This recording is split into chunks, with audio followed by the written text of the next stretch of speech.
Viens de placer ta main sur ton cœur. Nous allons prier pour la précieuse parole. Pour la parole de foi, la parole de vérité. Père, je veux te rendre grâce pour ta fidélité. Merci pour ces beaux moments que nous avons tous passés dans ta présence pendant ces 3 premiers jours qui ont précédé. Oh Dieu, que ton nom soit béni. Merci pour la richesse des enseignements reçus.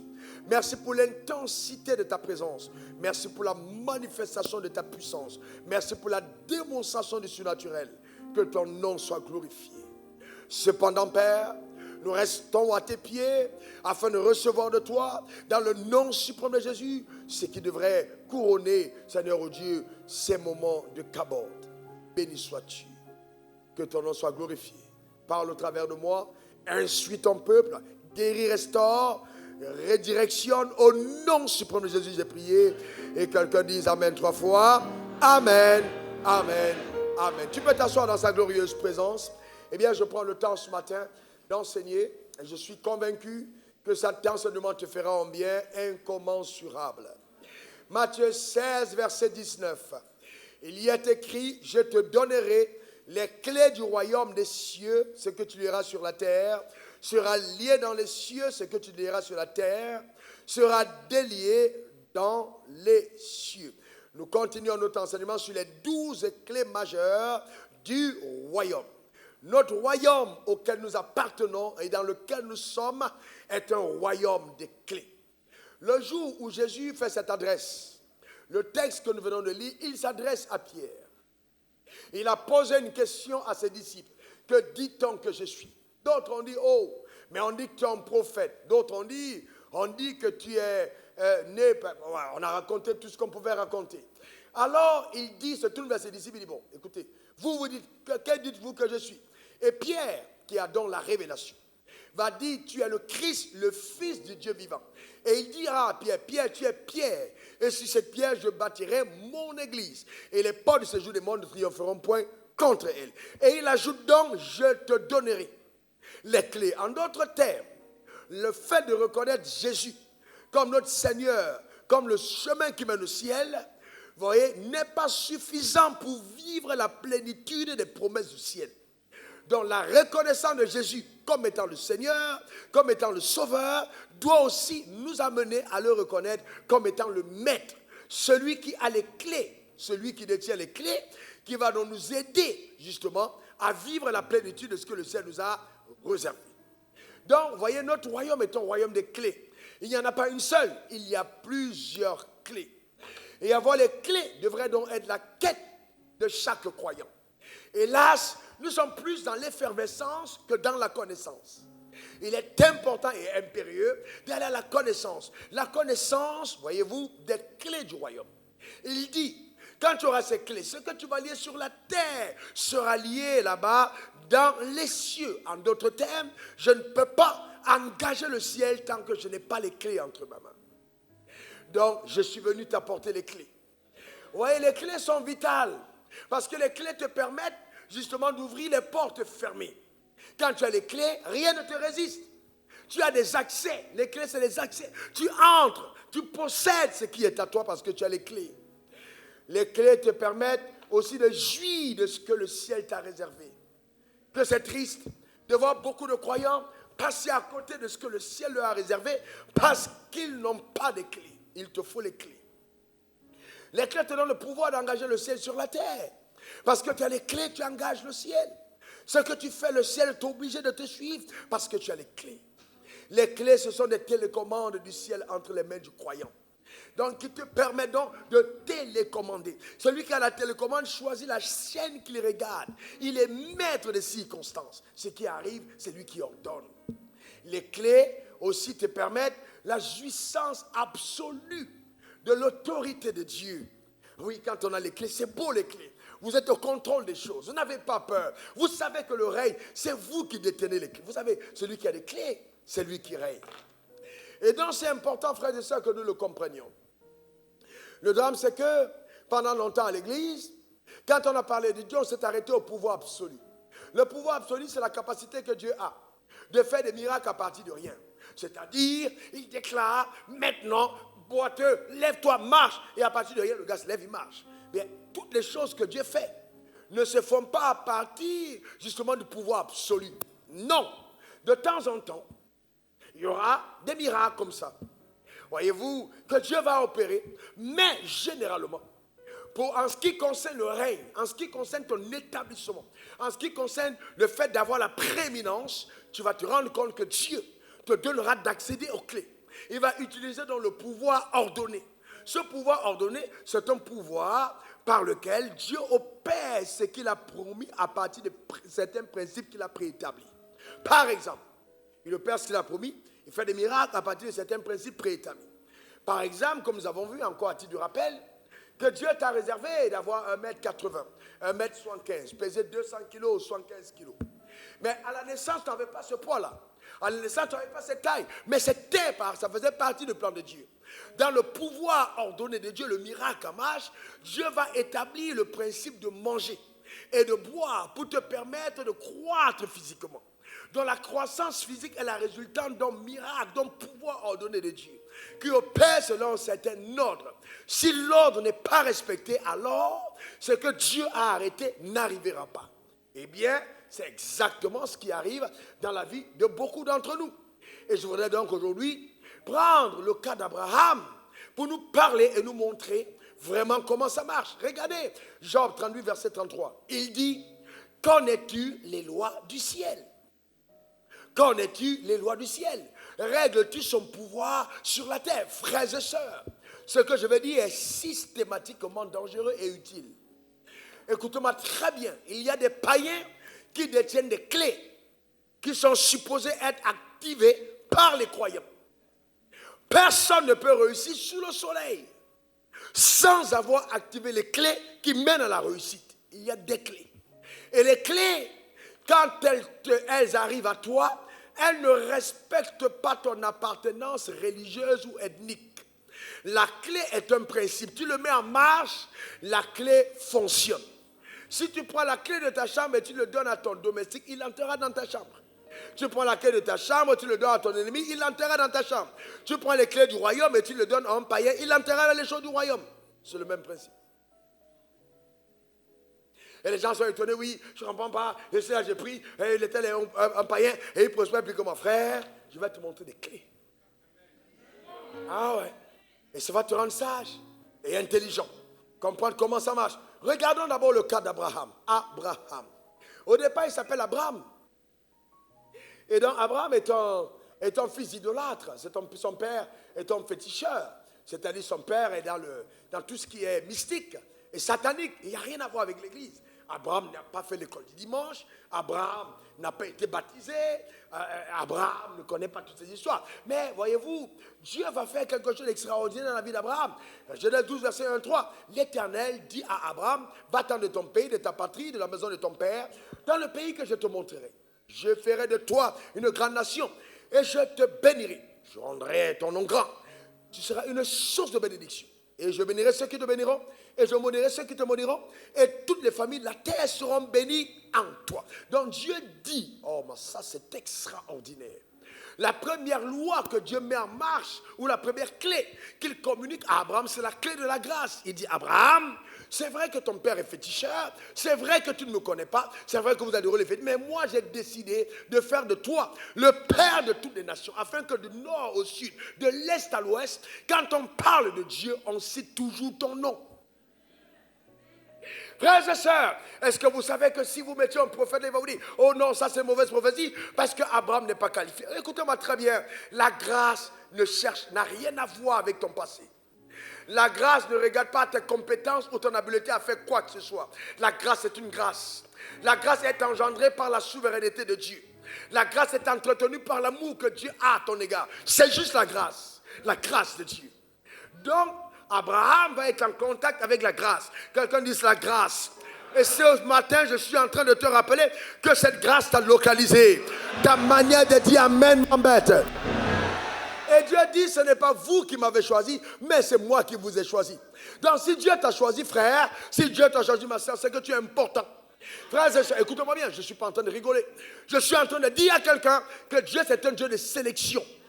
Dieu ne choisit pas n'importe quoi. Dans le ventre, vous étiez près de 2 milliards, il dit, j'étais choisi. Dans le monde, il y a près de 7 milliards. Il dit, je t'ai choisi. Donc tu passes test après test. Et Dieu dit, je te choisis.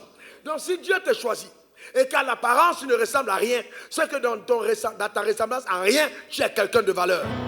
Non, Dieu est tellement terrible et puissant que quand il te choisit, souvent il te donne l'apparence de quelqu'un qui ne ressemble à rien pour attirer l'attention sur le produit fini qui sortira de cette même personne. Je suis en train de dire à quelqu'un que bientôt les gens ne vont pas reconnaître ce que Dieu a commencé à faire par ta vie. Ta manière de dire Amen m'embête. Dis encore Amen. C'est la grâce de Dieu. C'est juste la grâce. La grâce c'est aussi, voyez-vous, cette capacité que Dieu te donne. Tu n'es pas puissant parce que tu es du puissant, tu es puissant parce qu'il t'a choisi. Ah non, quand Dieu t'a choisi, c'est autre chose. Reste dans ton couloir, reste dans le domaine de ton appel, c'est lui qui t'a choisi. Il fera grincer les dents de ceux qui pensent que ça doit respecter un certain ordre. La grâce n'a aucun ordre que la souveraineté divine. Donne-moi le meilleur des amens. Dis encore amen. Il faut apprendre à apprécier la grâce de Dieu. C'est sa grâce. Maintenant, quand Dieu te fait grâce, il est important que tu saisisses la grâce par la foi. Donc la foi te donne accès à la grâce. Donc on voit là la clé de la foi. Abraham va obéir à ce principe. Il va entrer dans la grâce de Dieu en saisissant, voyez-vous, la grâce par la foi. Il croit, il obéit et il part. S'il part, c'est parce qu'il sait que Dieu ne ment pas. Mais Abraham n'est pas allé à l'église. Abraham n'a pas eu un pasteur. Abraham n'a pas écouté, il faut parler pour qu'on dise qu'il a eu la foi. Mais où est née cette foi? Frères et sœurs, écoutez-moi très bien. Il y a une prédisposition surnaturelle à l'égard de certaines personnes parmi vous pour croire aux choses que les personnes ordinaires ne peuvent pas croire. Et donc ne perds pas cette chose que tu as en toi qui te donne de croire au-delà de ce que l'homme ordinaire est capable de croire. Abraham a cru et il est parti. Ce que j'aime avec Abraham, c'est que quand il est parti, il n'a pas laissé ce qu'il avait déjà. Il est parti avec ce qu'il avait. Il a pris son un peu, il était déjà béni, il était déjà riche, mais Dieu a dit, je rendrai ton nom grand. Frères et sœurs, Dieu est trop grand, Dieu est trop grand. Il sort et il prend son fils, l'autre, et ils partent. Ils sont tous bénis et ils font un mouvement vers la promesse. Ma question est la suivante. À ce dernier jour de Kabod, tu as cru en Dieu, mais quel mouvement tu as déjà fait par rapport à la promesse que Dieu t'a annoncée? Es-tu encore sur place ou as-tu déjà commencé à bouger? Il y a des gens qui veulent tout voir avant de bouger. Non, bouge avant de voir. Dans le principe de Dieu, on bouge d'abord et on voit après. Il faut bouger. Donc c'est ça la clé de la foi qui doit t'amener à la clé de l'action. Ça c'est juste les révisions. Il est passé à l'action. Je crois, j'agis. Je crois, je passe à l'action. Eh bien, c'est très important parce que l'action, c'est ce qui déclenche l'onction. Tu ne sauras jamais de quoi tu es capable. Quelle est ton habileté réelle? De quoi Dieu est capable au travers de toi si tu ne passes pas à l'action. L'action va révéler ton onction et ton habileté, voyez, innée, rattachée à toi à cause de la grâce que Dieu t'a faite. Et Abraham va marcher. Ça va être pas un voyage facile. Quelque temps après, Abraham va avoir un problème avec son collaborateur qui est en même temps son neveu. Abraham avait le problème des Africains. Ils aiment travailler avec les gens de leur famille. Donc il a pris son neveu et ils sont partis ensemble. Et donc ils vont en mouvement ensemble alors que Dieu l'a appelé seul. Il a pris son neveu. Bon, maintenant ils marchent et ils commencent à prospérer ensemble. Et au moment, les bergers commencent à avoir des palabres. Frère, si les employés de ton ami attaquent tes employés, c'est ton ami qui t'attaque. Parce que l'ordre de la société est imposé par la tête. Donc c'était un révélateur que s'ils avaient cette attitude, c'est que quand ils causaient en secret, ils savaient ce qu'ils se disaient. Donc Abraham dit, je ne vais pas entrer dans les palabres, mon gars, avec toi, tu es quand même mon sang. On va se séparer. Et il y a des moments où les séparations s'imposent. Vous devez systématiquement dire, là, on ne peut plus continuer ensemble. Abraham a dit, ok, je ne peux pas. Pourquoi? Parce qu'il va activer la clé de la paix. Si vous n'êtes pas en paix, si vous ne savez pas préserver la paix dans votre environnement, vous n'allez pas voir Dieu agir. Il faut évacuer toutes les personnes qui sont source d'agitation. Ou alors de contestation de votre leadership ou de votre autorité. Si Dieu a évacué Lucifer, il y a des luciférions à côté de toi qui doivent partir. Tu les mettre à côté. Et regardez la preuve que l'autre avait un problème. Son oncle l'appelle pour dire, bon, maintenant on va se séparer. Si je pars à gauche, tu pars à droite. Si je pars à droite, tu pars à gauche. Frère, si ton père spirituel te dit ça, ne pars plus. Il se lève et dit, ok, d'accord, c'est comme ça, il n'y a pas de problème. Je suis le bœuf, j'ai les bœufs. Hein, tu as une femme, j'ai une femme. Tu as des serviteurs, j'ai des serviteurs. Et puis quoi? Mais j'ai la chose, tu n'as pas la chose. On m'a parlé, on ne t'a pas parlé. Tu es sous mon nom, c'est moi qui te couvre, ce n'est pas toi qui me couvre. C'est ça qu'il a oublié. Et donc là maintenant, d'accord, la séparation. Choisis. Et lui, ça va choisir la plaine. Vous savez, frères et sœurs, quand Dieu t'a appelé, faites très attention. Ne regarde pas l'apparence. Parce qu'en fait, j'ai constaté dans ma marche avec Dieu et en étudiant la Bible systématiquement, soit par doctrine, soit par révélation, je me suis rendu compte que chaque fois que Dieu t'appelle, le territoire dans lequel il te met semble être opposé à la promesse annoncée. Et donc, l'autre va choisir la plaine. Il va partir. Il y aura des combats. Et là, Abraham doit déclencher une autre clé, la clé du pardon. Il va apprendre que l'autre a un problème. Et que là, on a arrêté son frère et son fils, l'autre. On a pris ses biens et tout ça. Il va dire non, je m'en vais venger mon sang. Je ne vais pas laisser faire. C'est parce qu'on a eu des problèmes que je vais l'abandonner. Il va aller défendre l'autre. Il va remporter une bataille. Il remporte la bataille. Il bat les rois des Kedalomais et tout ça. Et il a maintenant beaucoup de richesses entre ses mains. Et là, il va passer à une autre dimension. Il va déclencher une autre loi qui est la loi de la discipline. On va un peu s'y arrêter. La discipline, frères et sœurs, est engendrée par la sagesse. Il n'y a que les hommes sages qui sont disciplinés. Les hommes qui ne sont pas sages ne peuvent pas être disciplinés. Parce que la discipline, c'est l'ensemble des choses que tu dois faire. Vous voyez, les indisciplinés vont détruire la grâce. Une femme indisciplinée peut détruire le don de sa beauté. La discipline. Un homme indiscipliné peut détruire le don de la sagesse que Dieu lui a fait. La discipline. Tout ce que Dieu te donne va requérir la discipline pour pouvoir l'entretenir et l'amener à exploser. La discipline financière. La discipline de la gestion de la maison. La discipline des enfants. La discipline est imposée. La discipline dans la gestion de ton corps. Tu peux mourir avant ton heure si ton corps est indiscipliné. La discipline. Donc c'est vraiment important d'être discipliné. L'ensemble des choses que je dois faire et non ce que je vais faire. Mais la discipline, c'est aussi les standards que tu t'imposes pour atteindre des objectifs plus élevés. Parce que je vais aller plus loin. Parce que je vais faire de l'impact. Alors je décide de ne pas être comme tout le monde. Pendant que tout le monde mange, pendant que tout le monde se balade, pendant que les gens fêtent au mariage et ils crient le samedi soir, jusqu'à 2h du matin, je ne peux pas. J'ai tellement de personnes qui attendent. Je dois parler aux gens. La destinée des gens dépend de mon message. Je ne peux pas me permettre d'aller remplir mon ventre d'huile et puis penser que l'huile va couler sur ma tête. Ce n'est pas vrai. Je dois me priver de l'huile du ventre pour avoir l'huile d'en haut. Alors là, à partir de ce moment, je me mets à part. C'est très important. Voyez-vous, une discipline. Regardez même dans le monde. Vous ne pouvez pas, vous êtes une star, un artiste. On vous trouve partout, à Sokosé et partout. Finalement, vous êtes démystifié. C'est pour ça que même dans la discipline de la richesse, Dieu a caché la richesse pour qu'on la respecte. Tout ce qui devient commun est méprisé. Donc, c'est pourquoi il est important, soi-même, à cause de ces standards, de se traiter d'une certaine manière. Laisse-moi te dire une chose. Dieu te fait grâce, mais c'est à toi d'imposer le respect à la grâce.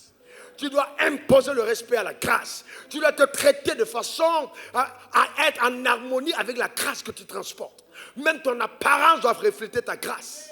Jean-Baptiste portait la dernière grâce de la loi et il a porté les vêtements de chameau.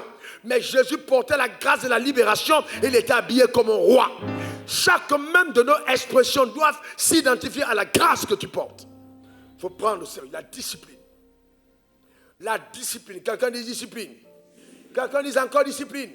Mais regardez comment Abraham, un homme béni, va être discipliné financièrement parlant. Combien d'entre nous sommes indisciplinés financièrement? Vous voyez, j'ai été avec un ami pasteur, bon enseignant, bon prédicateur de l'évangile. Mais j'étais étonné parce qu'il souffrait beaucoup financièrement. Il avait beaucoup de difficultés financières. Alors qu'en fait, il avait une église, il n'en avait pas. Et j'étais financièrement plus béni. Alors je l'ai appelé, je lui ai dit, il y a quelque chose qui te manque. Il te manque la clé de la discipline au niveau de tes finances. Si tu n'es pas discipliné, tu ne pourras pas être béni financièrement. Il n'a pas écouté le conseil. Et jusqu'aujourd'hui, il est handicapé sur ce point. Pourquoi? Parce qu'il y a des clés, quand vous ne les avez pas, frère, ça ne marche pas. La discipline. Regardez Genèse 14, verset 22. Béni soit le Dieu très haut, qui a livré tes ennemis entre tes mains. Et Abraham lui donna la dîme de tout. Abraham fera quoi? Il donna la dîme de tout. La dîme, c'est le 10e de mes revenus. Le 10e. Ce n'est pas une offrande que je prélève pour donner à Dieu, mais c'est le 10e de mes gains. Vous voyez, il donna la dîme de tout. Et le roi de Sodome dit à Abraham, donne-moi les personnes et prends pour toi les richesses. Abraham répondit au roi de Sodome, lève ma main vers l'Éternel, le Dieu très haut, mets du ciel de la terre, je ne prendrai rien de tout ce qui est à toi, pas même un fil, ni un cordon de soulier, afin qu'on ne dise pas, j'ai enrichi Abraham. Rien pour moi. Voyez-vous, une discipline,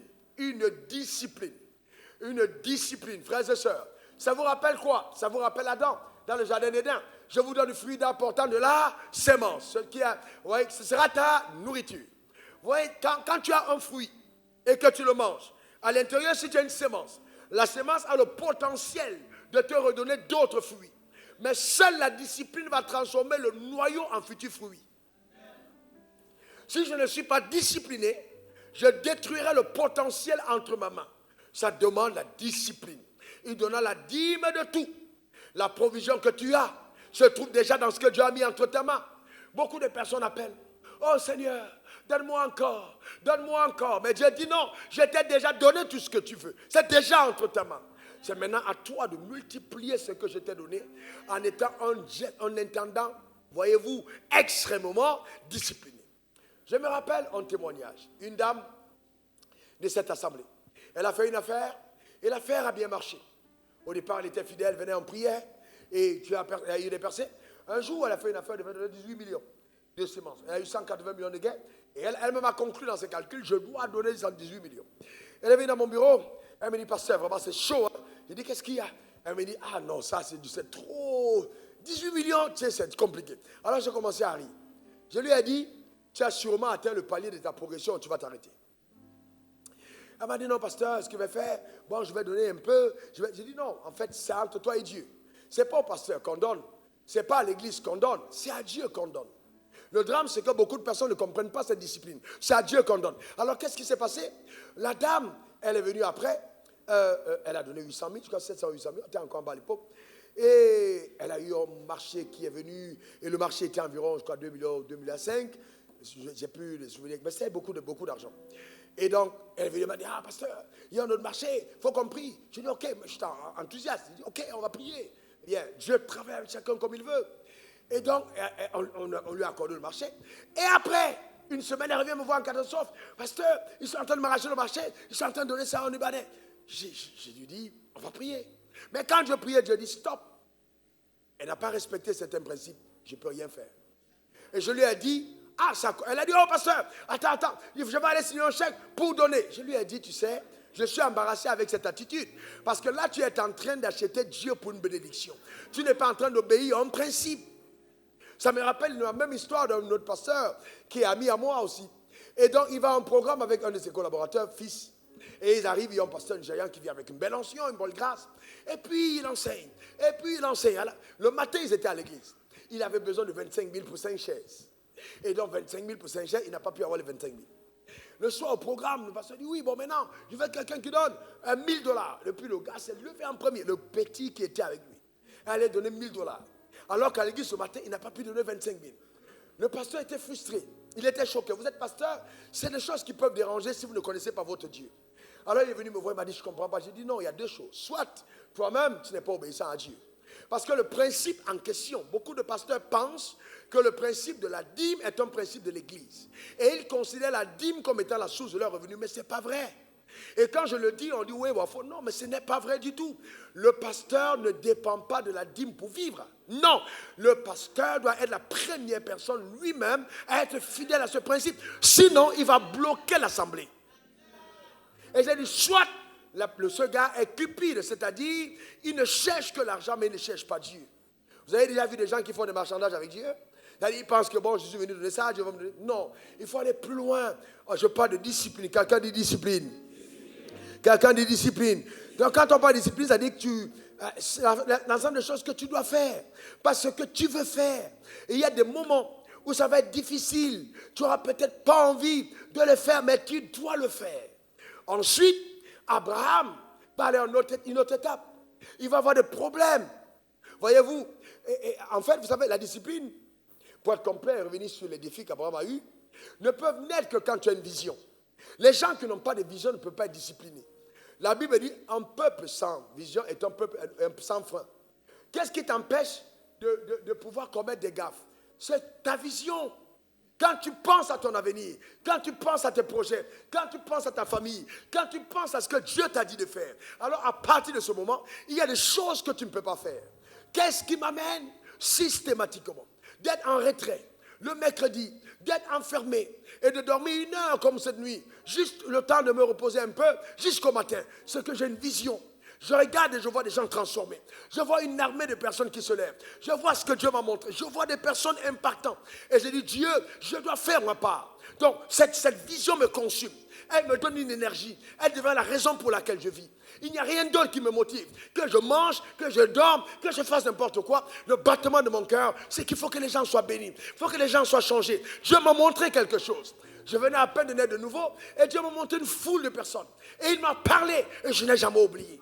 Je vis pour ça. Je dors pour ça. Je mange pour ça. Je parle pour ça. C'est ce qui me motive. Il n'y a rien d'autre. J'ai de l'énergie quand il s'agit de ça. J'aime les gens pour ça. J'accepte d'être insulté, d'être méprisé pour ça. Je descends de mon piédestal. Je salue la main des ennemis à cause de cet évangile. Parce qu'il y a une vision à l'intérieur. Sans ça, c'est impossible. Il y a une vision. Il faut avoir une raison, un battement de cœur pour lequel tu vis. C'est très important, frère. Voyez-vous, quand tu as une vision, tu es discipliné. Frères et sœurs, et vous savez, pourquoi est-ce que je n'aime pas entrer dans les affaires de problèmes avec les autres pasteurs? Parce que j'ai une autre vision du corps de Christ. Mon cœur bat de voir l'église rayonner. Donc, chaque fois qu'il y a un pasteur qui a un problème, j'ai mal. Mon cœur bat. Frère, je pleurais dans mon lit hier. J'étais en train de méditer dans la soirée. Et puis, j'ai commencé à penser à la traite des Noirs. Comment est-ce que les Noirs ont souffert? Je pleurais. Je pleurais parce que Dieu n'a pas créé l'homme pour qu'il souffre. Frères et sœurs, Dieu n'a pas envie que tu sois misérable. Il veut te voir heureux. Il veut voir chacun d'entre nous épanoui. Dieu n'a pas voulu qu'un autre domine sur toi. J'ai vu des Noirs enchaînés. J'ai vu des Noirs traités. On les fait asseoir dans un endroit en disant la place des Noirs, la place des Blancs. Et aujourd'hui, les chaînes sont brisées. Mais elles restent dans la mentalité. Qui va libérer ces chaînes? Qui va briser ces chaînes? Qui va libérer ce peuple? J'ai la responsabilité, moi, en contact avec un Noir, d'enlever les dernières chaînes de l'esclavage. Montrer aux Noirs que Dieu ne fait exception de personne. C'est ça le battement de mon cœur, frère. Est-ce que quelqu'un comprend? Il y a des enfants qui ne sont pas allés à l'école parce que les pères n'avaient pas d'argent. L'éducation de la société ne leur donne pas de place. Frère, va-t-on les laisser en marge de la société? Non. Non, non, non, non, non. Mon cœur bat pour cela. Il faut qu'ils se lèvent. Il faut qu'ils croient en eux. Il faut que quelque chose se passe.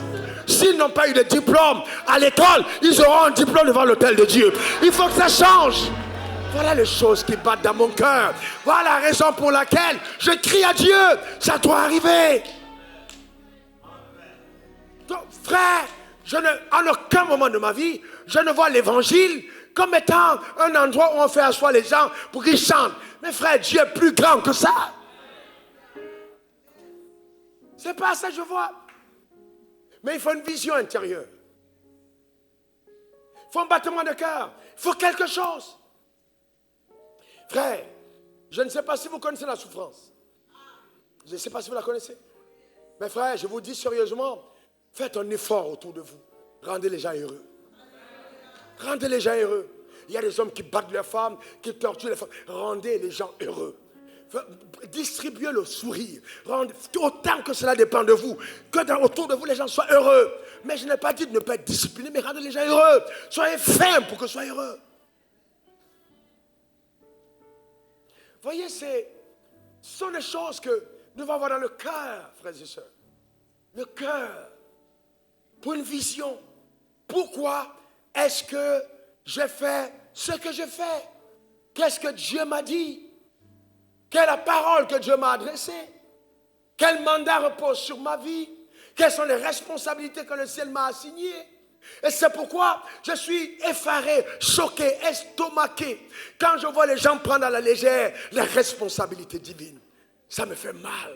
Je n'ai pas vécu comme ça et je ne vivrai jamais comme ça. Je maudis le jour où l'œuvre de Dieu passera en second. Demandez à ma femme, c'est inimaginable, impensable. Quelle que soit la saveur du repas, il n'y a jamais la nourriture passera avant le mandat de Dieu. Pas possible, rien du tout. Nous devons vivre pour ça. Et le drame, c'est que vous avez des gens qui ont passé 40 ans, qui sont dans l'autre pan de leur vie, qui sont en train d'aller à la fin de leur course et qui continuent de jouer avec leur vie. C'est une honte. C'est une honte. Nous autres, la grâce nous a touchés à 23 ans. Et je n'ai pas fait marche arrière. C'est très important de comprendre la raison. Il doit avoir une vision à l'intérieur de ton cœur. Quelque chose. Frère, la vision ne veut pas dire que tout le monde te comprendra. Tu te trompes. Et je me suis rendu compte que les grands visionnaires sont compris après qu'ils soient partis. Mais continue de faire ce que tu dois faire. Fais-le avec la grande détermination. Il faut que tu aies une vision. Et donc, vous voyez, quand tu as la vision, tu dois être persévérant. Abraham, il a eu des problèmes de famille. Avec l'autre, c'est un problème de famille. C'est un problème familial. Il a un problème de famille. L'autre est parti. Il a eu un problème avec sa femme. Oui, Abraham a eu un problème avec sa femme. Il y a eu des palabres dans la maison. Imaginons le voisin. Abraham est fâché. Mais Sarah, toi aussi, c'est pas possible. C'est pas toi qui m'as demandé d'aller avec la femme là. Mais pourquoi? Elle doit partir. C'est un problème de famille. Frère, Abraham a dû persévérer. Je vais vous dire une chose, que vous soyez chef d'État, que vous soyez un grand homme d'affaires, vous soyez un pasteur, vous soyez un grand sportif, vous soyez une grande cadre, vous soyez une femme distinguée, un avocat de renom. Je vais vous dire une chose, il y a quelque chose en commun qui caractérise ceux qui réussissent. Ils ont toujours eu envie d'abandonner à des moments précis. Personne. Il y a des jours où tu n'as pas envie de te lever. Et il y a des jours où ton corps dit on ne se lève pas. Il y a des jours où couché pendant que tout le monde dit oh c'est glorieux. Mais tu dis je lâche l'affaire.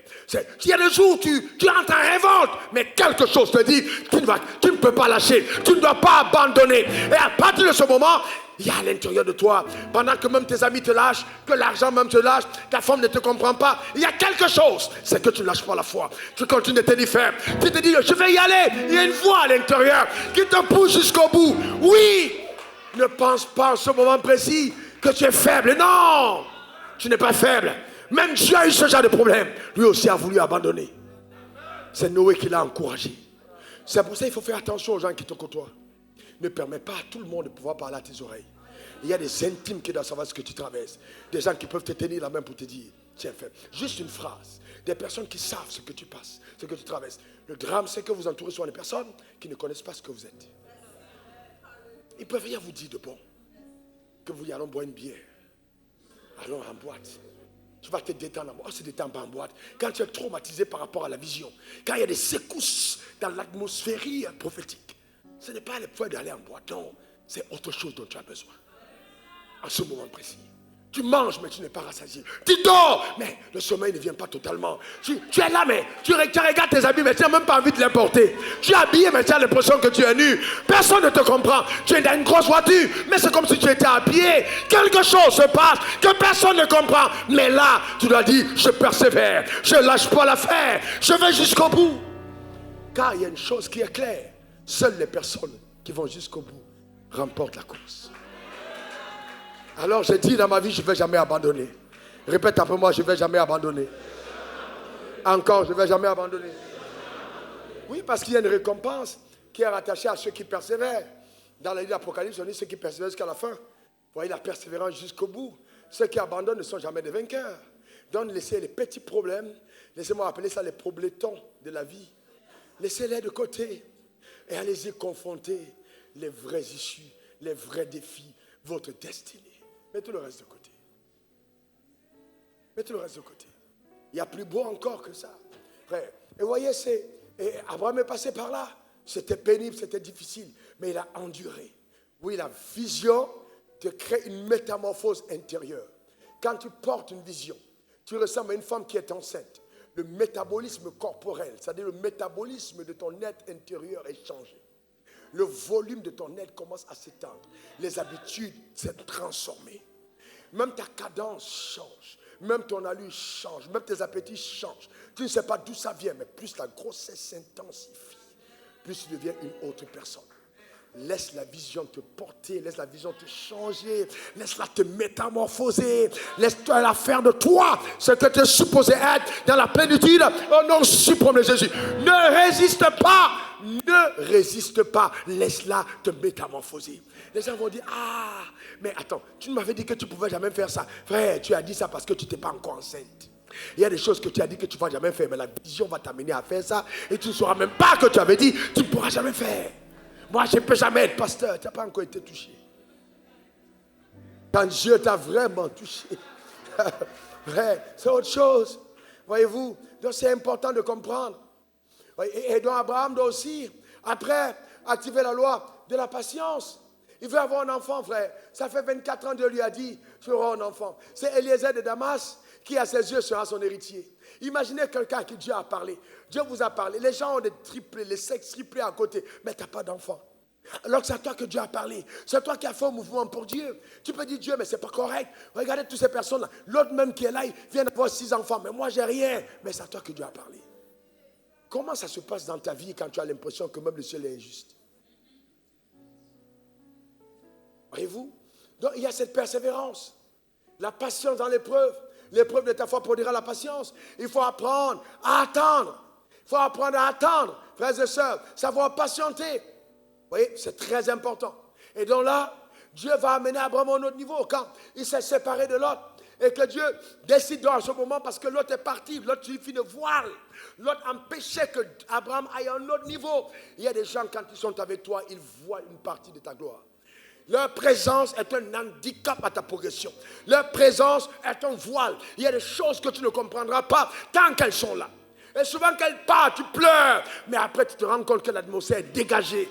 Parce que leur présence était nocive à l'avènement de la gloire de Dieu dans ta vie, ou dans ton ministère, ou dans ton entreprise. Ne pleure pas les départs. Célèbre-les. Parce que souvent, c'est Dieu qui est derrière. Alors, c'est là où Dieu va prendre Abraham et dit, Abraham, ok, maintenant que le voile est parti, on peut causer. Abraham sort. Regarde la poussière du sol. Tu as vu ça, Abraham? Parcours le pays du nord au sud. Parcours-le. Le vrai problème de certains d'entre nous, nous sommes trop stables mentalement. Tu es né à Abidjan et tu es à Abidjanais jusqu'à Abidjanais 100 ans. Sors un peu, parcours. Va voir ce qu'il y a en Chine. Va voir ce qu'il y a en Japon. Va voir ce qu'il y a en France. Va un peu goûter le poisson braisé du Cameroun. Mange un peu le bongo tobi. Parcours le pays. Ne pense pas que le garba, c'est tout ce qu'il y a de beau. Touche quelque chose ailleurs. Parcours le pays. Va au nord, au sud, l'est, l'ouest. Étends-toi. Il y a plus bon que ce que tu as goûté. Souvent, les belles choses que Dieu te réserve sont plus loin de ta présence. Il faut parcourir le pays. Il faut te partir. Ah non, partir, ensuite. Étends-toi. Il dit, le pays que tu vois, je te le donne. Je suis venu te dire que Dieu ne va pas te donner ce que tu n'as pas encore vu. Il faut voir. Dieu ne te donne pas ce que tu n'as pas encore vu. Et je vais plus loin. Tant que tu t'es vu, maman, tu ne meurs pas sans te voir. Je reprends prophétiquement ce que j'ai dit. Tant que tu t'es vu, tu ne meurs pas sans te voir. Ce que tu vois de toi que tu es, tu ne meurs pas sans le voir. Si tu te vis riche, tu ne meurs pas pauvre. Tu t'es vu en battant, réussi, tu ne meurs pas. Non, ce que tu t'es vu voir, tu ne meurs pas sans voir. C'est impossible. Parce que ce que tes yeux voient engage le ciel. Le ciel doit te donner ça. Ce que tu as vu, c'est pour toi. Qu'importe le temps que ça prend. Ce que Dieu t'a montré, ce que tes yeux ont vu, Dieu va te le donner. Parcours le pays. Je pose une question intelligente à une dame intelligente. Dites-moi, ce que Abraham a eu, il dépendait de qui? De Dieu ou de lui? De lui. Pas de Dieu. Le pays que tu vois. Donc tout dépend de jusqu'où tes yeux sont allés voir.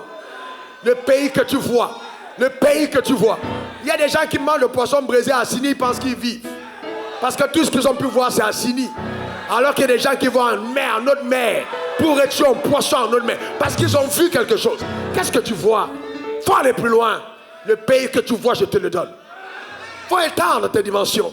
Est-ce que quelqu'un comprend ça? Il y a des gens qui partent à Bassam, ils mangent le truc à la cave, ils disent non, j'ai vécu. D'autres personnes vont en jet privé.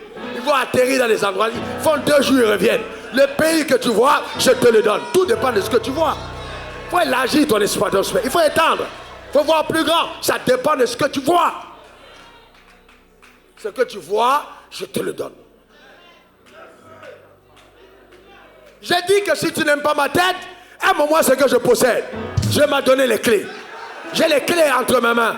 J'ai les clés pour t'aider. J'ai les clés pour t'amener à un autre niveau. J'ai les clés.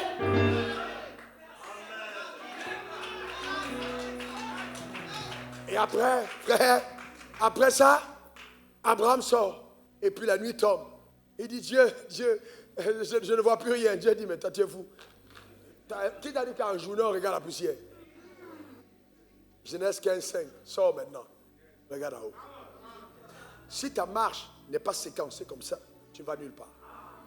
Il y a des gens qui regardent comme ça. Ils regardent ou qui regardent comme ça. Il faut regarder. Rema, logos, Rema, logos, Rema, logos, Rema, logos, Rema, logos, Rema. Ce que la Bible dit et ce que Dieu t'a dit. Ce que la Bible dit et ce que Dieu t'a dit. Ce que la Bible dit et ce que Dieu t'a dit. Il ne faut pas t'arrêter à ce que la Bible dit. Parce qu'il y a ce que Dieu t'a dit. Dans la nuit noire, quand rien ne va plus, quand tout semble noir, ténébreux, il y a quand même une étoile là-haut, il y a quelque chose dans le ciel qui t'indique que là Dieu t'a parlé. C'est ce qui te donne de te dire faire.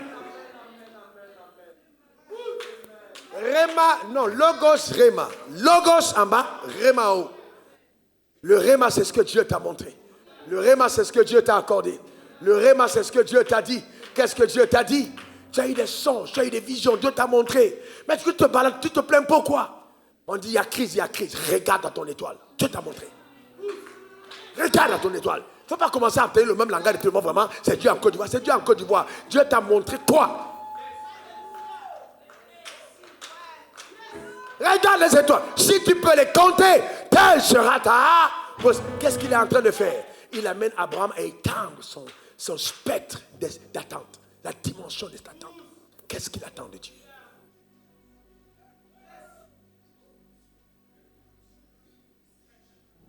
Et Abraham s'en va. Et après ça, ce que j'aime avec Dieu, assieds-toi. J'aime avec Dieu ce que Dieu est extraordinaire. Il va amener Abraham à un autre niveau. Dis une autre dimension. Dis après moi une autre dimension. Un autre niveau. Il va amener Abraham à un niveau de l'alliance. Genèse 17. Abraham doit entrer dans l'alliance.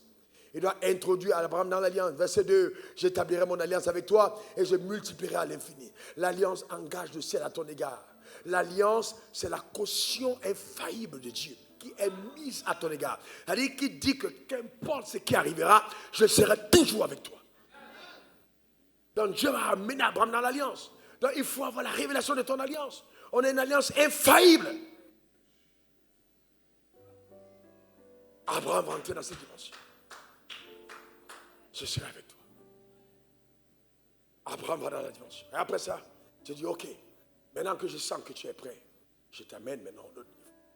Et c'est là où il va enseigner à Abraham la loi de l'honneur. Regardez ce texte. Regardez s'il vous plaît. Genèse 18. Regardez ce texte. La loi de la reconnaissance, la loi de l'honneur, la loi du discernement. Genèse 18, verset 1, 18, 1. Genèse 18. Regardez ce texte. L'Éternel lui apparut. Qui est apparu? Qui est apparu parmi les chaînes de Mamré, comme il était assis à l'entrée de Satan pendant la chaleur du jour. C'est-à-dire il fait chaud.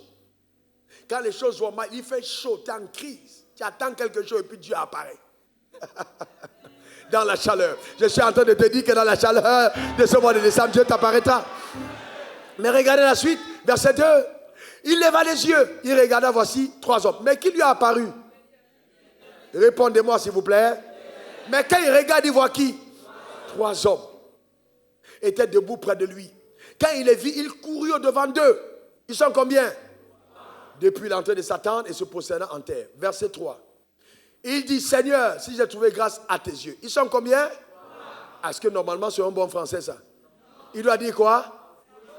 Si j'ai trouvé grâce à vos yeux. Ne passe point, ne passez point, je vous prie, mais il dit ne passe point. Donc ça veut dire qu'il parle à une personne. Mais il a vu combien? Très bien. Je vais te dire une chose. Tu as vu combien de personnes ici aujourd'hui? Une personne. Mais attends, si tu vois une personne, tu as mal vu.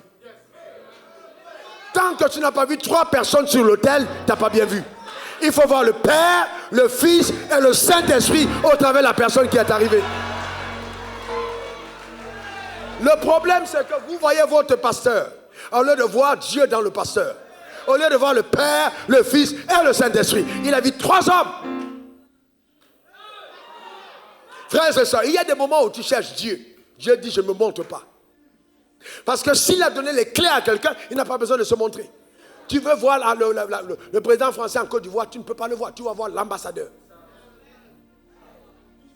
Et il y a des gens que Dieu a suscités pour raccourcir ton trajet. Tu n'as pas besoin de monter au ciel. Le ciel descend, il y a des gens qui peuvent faire descendre le ciel. De quoi as-tu besoin? J'ai ici les télécommandes. Dis-moi exactement de quoi tu veux. Tu veux quoi en fait? Les télécommandes sont là. Faveur, santé, amour, tu veux quoi? Il y a toutes les clés. Les clés sont là. Les clés majeures sont là. Qu'est-ce que tu veux? Voilà. Vous voyez, le problème, c'est qu'il a vu 3 hommes. Et quand il a vu 3 hommes, il s'est prosterné. Il a eu de la révérence. Frères et sœurs, si tu ne respectes pas la personne que Dieu t'a envoyée comme Dieu lui-même, tu perds ton temps. Tu perds ton temps. C'est pas parce qu'on claque les mains qu'on est dans un claquetis. Non, on est dans une autre frère. Il y a quelqu'un qui est devant.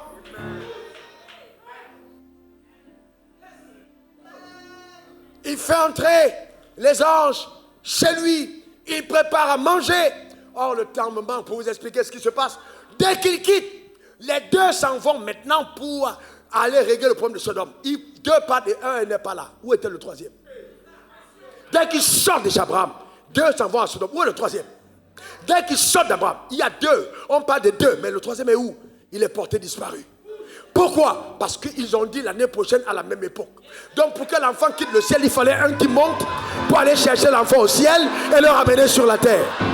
Je suis venu te dire que je fais monter le 3e ce matin pour ta destinée. Quelque chose est sur le point d'arriver dans ta vie. Au nom suprême de Jésus. Donne-moi le meilleur des amens. Dis encore amen. Le problème, c'est que quand Dieu décide de venir, il ne prend pas la couleur de la peau que tu aimes. Amen. Il n'est pas obligé de parler ton ethnie, mais il choisit son homme. C'est comme ça que Dieu marche. Si tu ne comprends pas ce principe, tu passes à côté. Le drame de notre dispensation. Vous voulez que je pousse? Que j'aille plus loin? Que j'enseigne? Le drame, c'est quoi? Les gens disent le voile est déchiré. Tout le monde a accès à Dieu. Tout le monde a accès à Dieu. Est-ce que le voile n'était pas déchiré chez Corneille? Est-ce que chez Corneille, le voile n'était pas déchiré? Le Saint-Esprit est entré. Il dit aller chercher qui? Pourquoi? Pourquoi? Si donc il pouvait descendre, pourquoi on va chercher Pierre? Quand Pierre arrive, il parle. Il n'a même pas terminé, le Saint-Esprit descend. Pourquoi? Parce que le ciel, dans des territoires précis, s'interdisent d'agir quand quelqu'un a les clés pour l'action. Il faut sa coopération pour que le ciel intervienne. Allez demander à Jacob. Il veut bénir son fils Isaïe. C'est son fils. Frère, c'est ça. Toi-même, ton propre fils. Si tu vas me chercher à manger et puis je te bénis. Si on ramène ça aujourd'hui, tu vas dire, mais ce gars, il est mauvais. Comment il peut demander à son fils de lui donner? Frère, les principes de Dieu, il ne respecte que ceux qui les honorent. À part, je te bénis. Il était en retard, qu'est-ce qui s'est passé? Quelqu'un d'autre a pris? Il y a beaucoup de personnes qui ont porté tes vêtements et qui ont pris ta place. Ils ont porté tes habits. Les mains sont poilues. La voix, c'est la voix des païens. Mais la main, c'est la main des principes. Parce que les poils se l'onction sur les mains. Il faut que tes mains soient onçonnées. Il faut que ta manière d'agir, que tes actes-là correspondent à ce que l'onction de Dieu dit. Tu n'as pas de poils sur les mains. Il te faut des poils. Il faut des poils sur les mains. Et puis, il a été béni. Je vais prendre notre cas.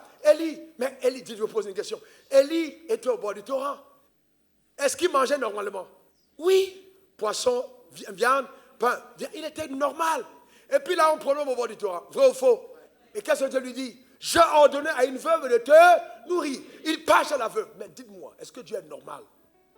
Comment tu peux laisser les femmes de distinction, les gens qui vivent dans les palaces, et puis tu vas trouver une veuve qui a son dernier repas pour donner à manger au prophète? Imagine si tu n'as pas... Il y a des choses que tu ne peux poser que quand tu as l'audace prophétique. Il entre, donne-moi de l'eau. Il regarde la maison, il voit qu'il n'y a rien. Il dit, mais Dieu, qu'est-ce qui m'a... Après, Dieu lui dit, mon gars, je t'ai envoyé ici à cause de ce que tu portes. La femme criait, la femme devait mourir. Mais Dieu dit, à cause du problème de la femme, je vais causer un problème chez toi. Souvent, si tu vois le problème de ton pasteur, en fait, c'est pour résoudre ton problème. Un homme de Dieu n'a pas de problème. Un prophète de Dieu n'a pas de problème. Quand tu as vu son problème, ça devient une solution à ton problème. Alors maintenant, la femme apporte à manger. Dès qu'elle apporte à manger, et l'homme de Dieu, quand il était dans la maison, l'huile et la farine n'ont pas cessé de couler. Et l'enfant est mort dans la maison. Mais dites-moi, je vous pose une question. L'enfant est mort, vrai ou faux? Est-ce que la farine peut ressusciter un mort? Fais attention. Il y a des choses que l'argent ne règle pas et que l'onction peut régler. Toute onction que tu héberges chez toi, chasse la mort. Élie dormait dans la maison de la femme, chambre haute. Quand l'enfant est mort, la femme a dit, tu es ici chez moi. Il faut qu'il y ait une solution. Pourquoi elle a mis une demande sur l'homme de Dieu? Parce qu'il mangeait dans la maison. Il y a des choses, les gens viennent devant toi et disent, je vais la prière. Tu sens toi-même que ça ne passe pas. Parce que tu ne peux pas demander à une onction que tu as méprisée de te bénir, ça ne passe pas. Mais aujourd'hui, c'est la maturité. Quand je commence à dire, ça ne passe pas. Il y a quelque chose. Repars, on va voir ça après. Je ne vais pas perdre mon temps pour répondre. Non, je sais que ça ne passe pas. Il n'y a pas de... Il y a un isolant. Il ne faut pas isoler l'onction. Il faut laisser passer. Voyez-vous? Donc c'est très important. C'est très très important. Donc ils ont dit l'année prochaine. Et donc je vais me tenir maintenant, ma main levée vers le ciel. Je ne dis pas l'année prochaine, mais cette année, avant la fin de décembre 2020, qu'il y ait une accélération territoriale dans ta vie, au nom suprême de Jésus. Et que tout ce que le ciel t'a réservé soit pleinement accordé au nom suprême de Jésus. Donne-moi 3 bons amen. C'est ce que Dieu fait, frère. C'est ce que Dieu... Un pasteur m'a appelé la semaine passée. Un autre frère m'a appelé. Pasteur, tu ne me connais pas, mais je t'avais vu il y a des années, il y a 2 ans. Et puis je suis venu chez toi. Dieu m'a mis à cœur avec ma femme. On a fait une sémence. Et puis quelques temps après, voilà, on vient d'avoir des propriétés et tout. Mais je suis tellement habitué à ça. Un pasteur de près de 60 ans, Yamsoukou, il vient me voir, je dormais, et puis je priais, je voulais Dieu bénis-moi. Dieu dit, je ne peux pas le faire. Va voir pasteur Wafo à Abidjan.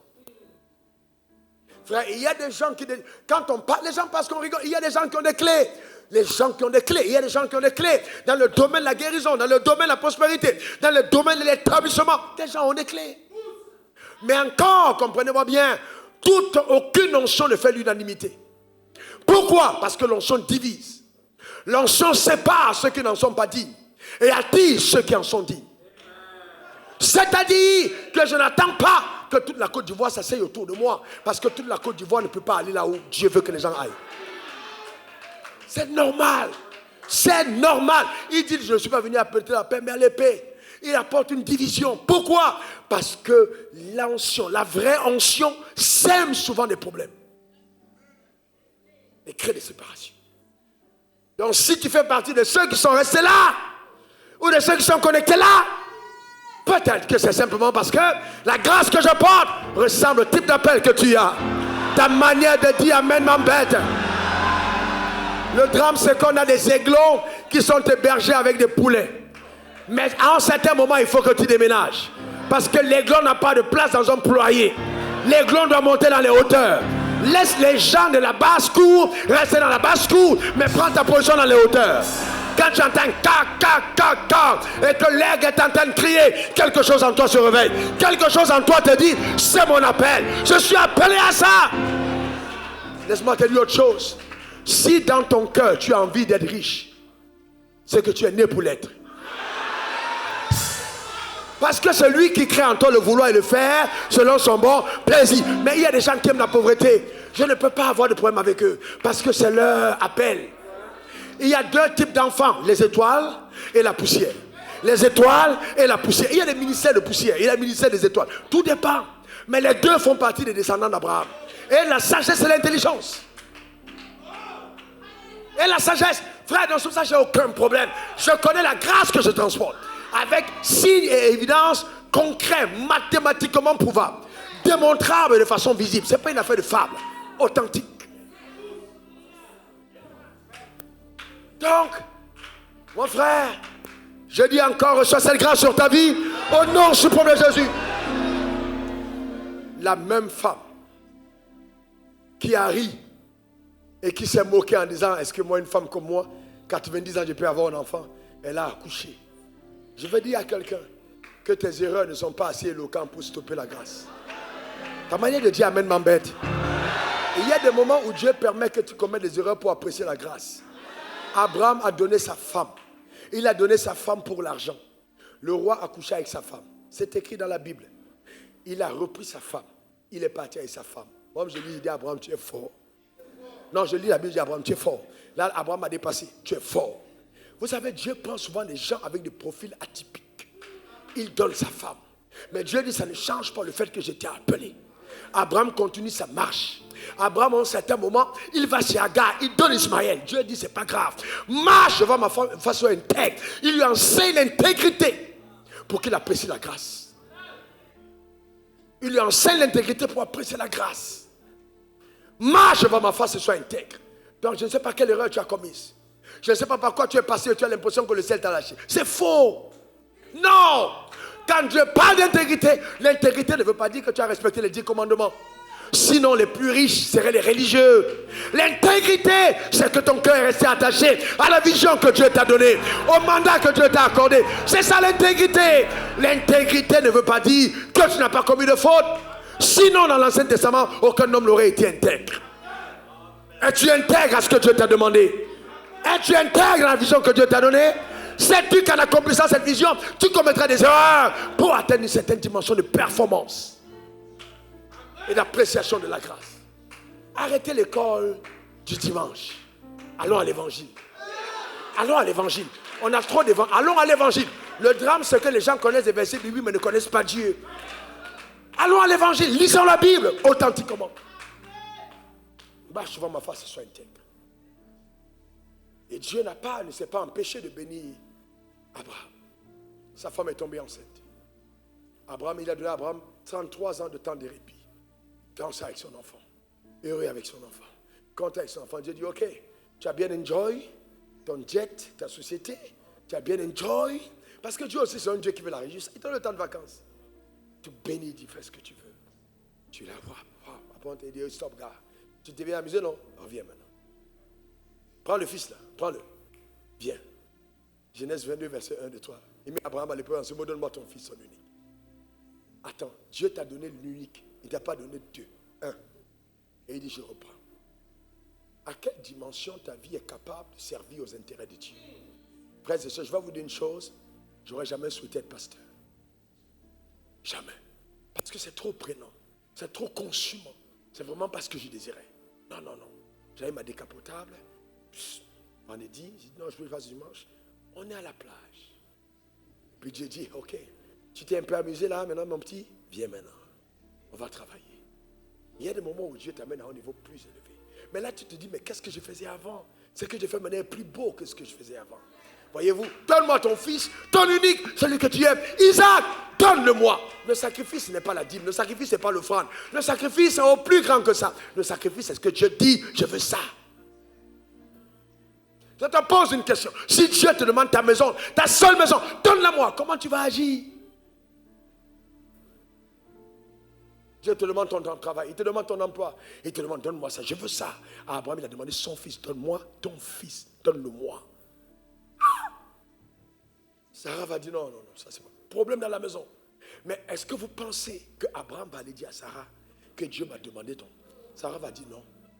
Je comprends, c'est avec ta sorcière là. Vous êtes entendu pour pas mon enfant, jamais. D'ailleurs, je sais que tu vas toujours Agar en cachette.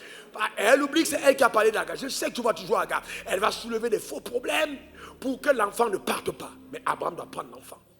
Et il marche, regarde, il marche avec l'enfant. Ils sont en route. L'enfant lui demande, mais papa, dis-moi, papa, voici le bois et le feu. Où est le feu? Un sacrifice qui est muet. Laisse-le à la maison.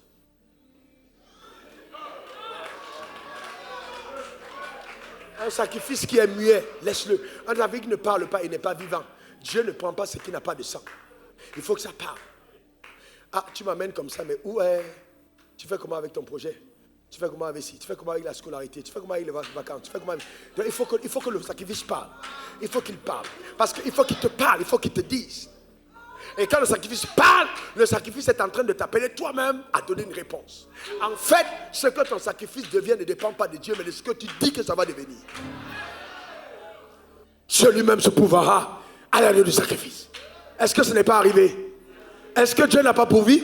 Est-ce que Dieu n'a pas pourvu? Si. Mais la Bible va plus loin. Il se disait en lui-même que même si l'enfant s'y meurt, je connais Dieu. Dieu va le ramener à la vie. Je vous pose une question, frères et sœurs, soyez intelligemment instruits. Qui est l'auteur de la résurrection?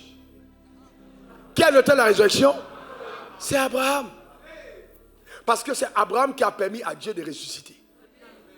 Comment on te mesure de la mesure avec laquelle tu t'es servi et que Abraham a demandé la résurrection, Dieu lui a donné ce qu'il a demandé, permettant ainsi à Dieu de donner aussi son fils et de le reprendre par résurrection. Maintenant tu dis, ah oui Dieu, mais je ne comprends pas. Ça fait, frère, tu ne sais pas ce que d'autres ont fait. Frère, vous comprenez? Il y a des gens, frère, vous ne savez pas ce qu'ils font derrière. J'ai rencontré quelqu'un qui m'a marqué. On était en plein vol, dans l'avion, il s'est mis à genoux. Il dit, prie pour moi. Première classe, à genoux, prier pour toi, c'était la première fois. Il y a des gens qui ont un niveau de sacrifice que vous ne pouvez pas voir. Mais le cœur exprime le sacrifice. Jusqu'où tu es prêt à aller avec Dieu. Frère, peut-il dire non, si ce n'est pas Dieu, c'est pas grave. Je laisse tomber. Jusqu'où tu es prêt. Dieu va te tester. Jusqu'où tu es prêt. Donne-moi ton fils, ton unique. Ils arrivent sur l'autel. Le fils a 33 ans. Le père a 133 ans. Maintenant, il faut bagarrer pour attacher. Si tu n'as pas lutté avec ton sacrifice, il faut la lutte. Mais tu dois toujours être plus fort que ton sacrifice. Même s'il a plus de force, tu dois être fort, tu tacles. Tu attaches. Et puis Dieu a dit, hey, il a fauché son sacrifice. Et il lève la main, hey, Abraham! C'est pour ça que quand tu marches avec Dieu, il ne faut pas être sourd. Un seul moment de distraction peut te faire commettre des gaffes. Si Abraham était devenu sourd à cet instant précis, il aurait tué son fils, il va dire Dieu n'a pas parlé. Sois toujours les oreilles bien dressées.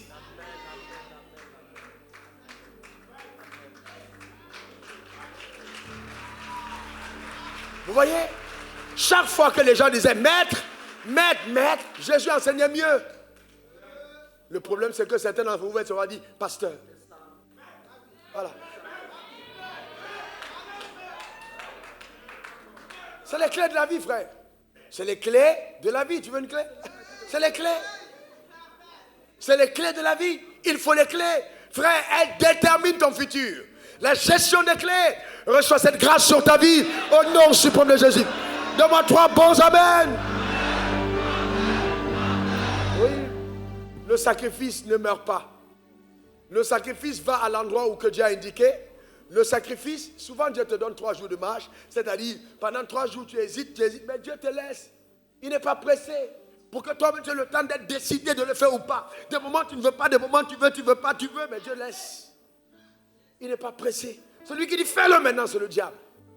Dieu te donne le temps. Le temps de douter ou de croire. La résolution finale dépend de toi. Je sais que si je donne à ce Dieu, il est capable de me le redonner même s'il est mort. À partir de cet instant, un homme idolâtre, un homme féticheur, un homme avec l'ADN mystique va autoriser le ciel à envoyer le Messie. Si tu savais ce que Dieu peut faire par une personne comme toi, c'est à partir d'un fils idolâtre que Jésus a pu entrer sur terre. Parce qu'en fait, par le sacrifice d'Abraham, le sacrifice d'Isaac, Abraham a donné la clé à Dieu pour envoyer son fils. Il lui a ouvert les portes de la terre. Il y a des gens qui détiennent des clés qui permettent à Dieu d'agir dans les territoires. Je reprends, il a donné la clé d'accès à Dieu pour la terre par son fils. Sais-tu qu'il y a des clés que tu as qui autoriseront le ciel à agir dans un domaine précis? Lève-toi et commence à parler à Dieu. Commence à parler à Dieu. Non, parle à Dieu, sérieusement. Parle à Dieu, commence à parler à Dieu. Parle à Dieu, parle véritablement. Parle, confesse, déclare, affirme, autorise, parle, prophétise, annonce. Annonce au nom suprême de Jésus. Annonce-le, déclare-le. Tu ne lâches pas. Déclare-le, confesse au nom suprême de Jésus. Affirme-le sur ta vie. Confesse-le. Parle au nom de Jésus. Oui, tu vas aller plus loin. Tu feras ce à quoi il t'a appelé. Tu ne céderas aucun territoire. Tu migreras dans des dimensions élevées de sa grâce et gloire. Parle au nom suprême de Jésus. Parle. Parle au nom suprême de Jésus. Parle. Oui, Dieu, tu es un instrument de ses mains. Parle.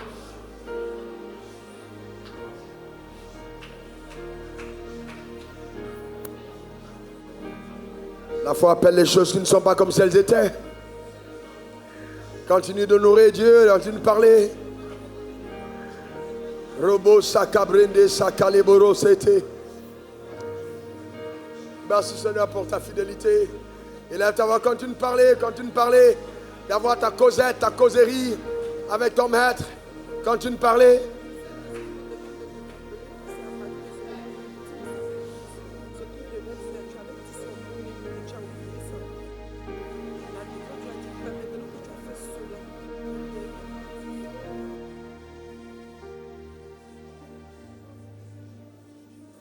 Regardez, remettez Genèse 22, verset 16. Regardez verset 16. Regardez verset 16. Regardez. Il dit, je te le jure par moi-même, parole de l'Éternel, parce que tu as fait cela. Parce que tu as fait quoi? Cela. Il y a des gens qui font beaucoup de choses, mais qui ne font pas la chose. Et que tu n'as pas refusé ton fils, son unique. Verset 17. Je te bénirai, je multiplierai ta postérité comme les étoiles du ciel, comme le sable qui est sur le bord de la mer, et ta postérité possédera les portes de ses ennemis. En d'autres termes, les choses que j'étais montré de jour comme de nuit n'arrivent qu'après l'ultime sacrifice. Quand tu as posé sur l'autel cette chose que j'attendais de toi. Il y a une chose pour laquelle tu es né. Il y a une raison, il y a un but. Jésus aurait fait tout ce qu'il avait fait. Mais s'il n'était pas allé à la croix, il n'aurait pas fait la chose. Il y a des gens qui sont de la génération de Marthe. Ils font beaucoup d'activités, ils font beaucoup de choses. Mais très peu réussissent à aller dans la dimension de Marie pour rester au pied du maître, écouter et faire la chose. Oui. Peut-être tout ce parcours pendant 25 ans plus 33, ça fait 53 ans, ça fait 58 ans. Le but de cette marche était justement conduire Isaac sur la montagne. Tout ce temps que Dieu fait avec toi, il t'entraîne pour une chose, un but. Une chose, un but. Tout ce qui arrive avant, c'est juste des entraînements pour la chose. Élève ta main vers le ciel et dis, Seigneur, je vais aller jusqu'au bout. Je vais aller jusqu'au bout. Élève ta voix, déclare-le, Seigneur, par ta grâce, je vais aller jusqu'au bout. Par ta grâce, j'irai jusqu'au bout. Par ta grâce, Seigneur, juste par ta grâce, j'irai jusqu'au bout. Au nom suprême de Jésus, par ta grâce, Seigneur, j'irai jusqu'au bout. Au nom suprême de Jésus, béni sois-tu, Seigneur. Alléluia. Au nom puissant de Jésus. Merci, Seigneur. Mets ta main sur ton cœur. Père, je veux te rendre grâce. Merci pour cette parole que nous avons entendue, la richesse de la révélation. Je prie dans le nom suprême de Jésus que cette parole reste gravée dans notre homme intérieur. Que le Saint-Esprit amplifie mes propos. Ô Père, faire résonner à l'intérieur de nous, et Père, les séquences de ce message qui s'adresse individuellement à notre aide. Au nom suprême de Jésus, que nous passons à notre niveau et que ces clés éternelles révélées en si peu de temps soient amplifiées dans le secret. Au nom suprême de Jésus, j'ai prié. Amen. Amen. Amen. Que Dieu te bénisse abondamment.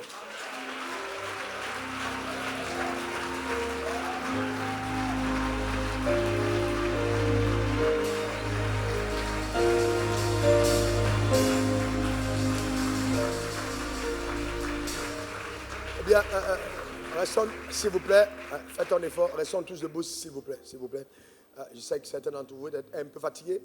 Lève ta main droite si tu as vraiment envie de... Non, pas tout le monde, s'il vous plaît. Tu as envie de recevoir Jésus dans ta vie. Tu dis vraiment, je veux recevoir Jésus dans ma vie. J'ai écouté ce message. J'ai mis en esprit hier nuit vers 2h45. Et c'était vraiment pour quelqu'un ce matin. Et j'ai l'impression que la personne est assez culte. Tu dis, je vais donner ma vie au Seigneur. Lève ta main. Tu as longtemps lutté. Mais aujourd'hui, c'est vraiment ton jour. Lève la main. Avance ici devant, je vais prier avec toi. Viens. Avance ici, je prie avec toi. Tu veux donner ta vie au Seigneur. Viens. Tu veux faire la paix avec lui. Avance ici, je veux prier avec toi. C'est vraiment le jour de ton salut. C'est le jour de ta délivrance.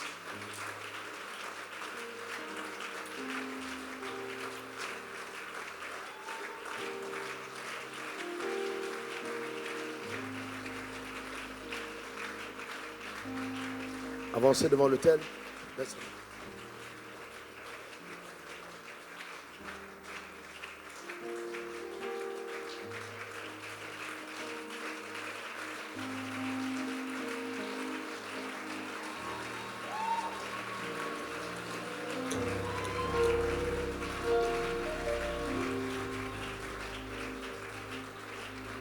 Tu as connecté à cet hôtel et vraiment tu as envie de recevoir Jésus. Lève ta main vers le ciel, la main comme ça, répète après moi, Seigneur Jésus, Seigneur Jésus, Seigneur Jésus, entre dans mon cœur, change ma vie, fais de moi une nouvelle création. Je demande pardon à Dieu pour mes péchés, que le sang précieux de Jésus me lave, que ce sang me purifie. À partir d'aujourd'hui, je vis pour Dieu. par sa grâce. Au nom suprême de Jésus. Amen. Amen. Amen. Recevez ces fiches. Recevez ces fiches. Recevez-les. Amen. Tout à l'heure, on va vous recevoir. On va parler avec vous et prier encore pour vous.